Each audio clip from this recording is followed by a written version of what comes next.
하나님 말씀은 전도서 3장 11절에서 13절 말씀입니다. 구약성경 951페이지 다 펴셨죠? 여러분 성경을 다 펴시고 아마 이 방송으로는 PPT가 잘 보이지는 않을 듯 하니 여러분 성경을 다 펴시고 읽으시면 좋겠습니다. 전도서 3장 11절에서 13절까지 우리 함께 같이 읽겠습니다. 시작. 하나님이 모든 것을 지으시되 때를 따라 아름답게 하셨고 또 사람들에게는 영원을 사모하는 마음을 주셨느니라. 그러나 하나님이 하시는 일의 복종을 사람으로 측량할 수 없게 하셨도다. 사람들이 사는 동안에 기뻐하며 선을 행하는 것보다 더 나은 것이 없는 줄을 내가 알았고 사람마다 먹고 마시는 것과 수고함으로 낙을 누리는 그것이 하나님의 선물인 줄도 또한 알았도다. 아멘. 네, 이 말씀으로 일상이라는 그릇 속에 담겨져 있는 행복, 이런 제목으로 오늘 이 말씀을 함께 살펴보고 또 우리 각자에게 주는 그런 은혜를 나눌까 합니다. 여러분, 제가 이 본문 말씀으로 제가 받은 또 은혜를 나눌 때 여러분 모두도 이 말씀을 깊이 생각하면서 하나님이 나에게 주시는 말씀은 무엇인지를 이렇게 깨닫고 또 정말 이 말씀의 힘으로 한 주를 승리하는 그런 시간이 되었으면 좋겠습니다. 이 전도서, 우리가 읽었던 전도서는 제가 설교를 한두 번 정도 한 것 같습니다. 그래서 전도서를 잠깐 소개하고 그리고 오늘 본문으로 들어가겠습니다. 이 전도서는 총 221단어로 기록이 되어 있는 아주 짧은 이 글이기도 하죠. 근데 그 중에 한 40회 정도가 헛되다라는 단어를 쓰고 있습니다.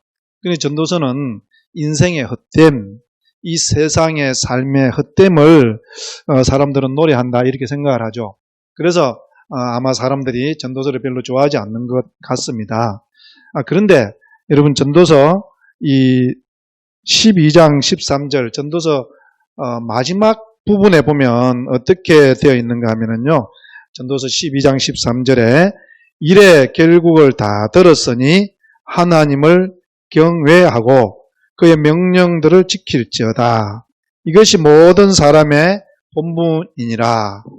전도서는 세상이 허무하다는 것들을 그냥 외치는 것이 아니라 그 허무한 세상에 어떻게 살 것인지, 어떻게 사는 것이 보람되고 행복하고 또 가치 있는 삶인지를 말하는데요. 그 결론이 뭡니까? 하나님을 경외하는 것입니다. 여러분 우리가 하나님 경외한다 이러면 좀 말이 한자여서 어렵지 않습니까? 그런데 이 찰스 콜슨이라는 이 신학자가 이 말을 이렇게 표현을 했어요. 하나님을 경외한다는 것은 하나님께 주파수를 맞추는 것이다. 이렇게. 여러분 요즘은 디지털이니까 자기가 알아서 딱 이렇게 찾아가지만 옛날에는 이 라디오를 켜면 지지직 해서 주파수를 잘 안 맞추면 그 음악이라든지 라디오에서 나오는 소리가 잘 들리지 않았지 않습니까? 그러니까 이 라디오의 방송국에서 하는 소리를 잘 들을 수 있도록 주파수를 맞추는 것. 하나님께서 하시는 말씀을 잘 들을 수 있도록 우리의 생각과 마음의 주파수를 하나님과 맞추는 것. 이것을 보고 하나님을 경외하는 것이다. 하나님을 경외한다는 것은 우리 신앙생활에 모두이겠죠. 주일에 예배드리고 일상생활을 하면서도 여기에서는 하나님의 뜻이 무엇일까? 그죠? 그런 모든 상황 가운데서 하나님의 뜻을 분별하기 위해서 애쓰는 것 이렇게 생각하면 될 것입니다. 여러분 오늘도 우리가 이 하나님을 경외하는 마음으로 우리가 다 흩어져 있고 또 각자 처소에서 예배를 드리기 때문에 편한 옷과 편한 자세로 예배 드리는 것 크게 문제될 것이 없겠죠. 그렇지만 우리의 마음은 정말 하나님이 우리의 왕이시고 우리의 주님이시다 이런 마음으로 오늘 하나님이 무슨 말씀을 하실까? 오늘 전도서를 가지고 우리 목사님을 통해서 설교하실 때 주님은 나에게 어떤 말씀을 하실까? 이렇게 하나님 앞에 주파수를 딱 맞추는 것. 이것이 하나님을 경외하는 것이라고 생각을 합니다. 이 전도서는 그러면서 하나님을 경외하라 그러면서 이 오늘 본문 말씀에 하나님을 경외하는 것이 뭘까? 이것을 한 3가지 정도로 정리를 해서 우리에게 전달해 주고 있습니다.